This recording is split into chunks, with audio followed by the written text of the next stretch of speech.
محترم سرسایه د دې دپاره واجب شوې ده چې پروژه کې د انسان نه کمه کوتاهي شوې وي یا پروژو کې کمې کوتاهي راغلی وي نو په سرسایه ورکولو سره به دغه روژه صفا شي. بل دا چې فقیران به هم د اختر په ورځ د مسلمانانو سره د اختر په خوشحالۍ کې شریک شي.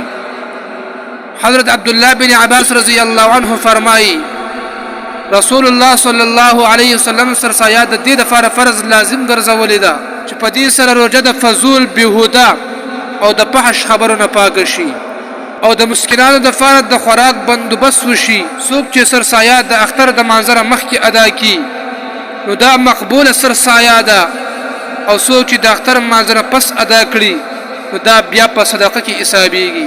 حسن بصري رحمه الله د سرسایه مثال ورکړی دی. فرمایي چې د سرسایه مثال هغه په شان د سجده سهو دی. کومه سجده سهو چې د مانځه دپاره کیږي لکه څنګه چې د مانځه کمې هغه په سجده سهو باندې پوره کیږي دغه شان په روژو او تراوو کې چې کم کمې یا نقصان راغلی وي دا به په سرسایه ورکولو سره پوره کیږي. دې وجې نه محترمو کله چې یو مالدار کس سرسایه ورکي نو په دې سره الله جل شانه د هغه ګناهونه پاکوي. او کم غریب چې صاحب نصاب نه وي یعنی سرسایه په هغه باندې واجب نه وي خدای بیا هم همت وکي او هغه سرسایه ورکي نو الله جل شانه دې ته د دې سرسایه په عوض کې دو چند زیات ثواب ورکوي.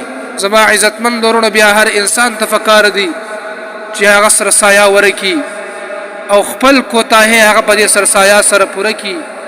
بل دا محترم او دا د غریبانو مسکینانو فقیرانو حق دی ځکه چې هغوی هم زموږ او ستاسو سره په اختر خوشحالۍ کې شریک شي.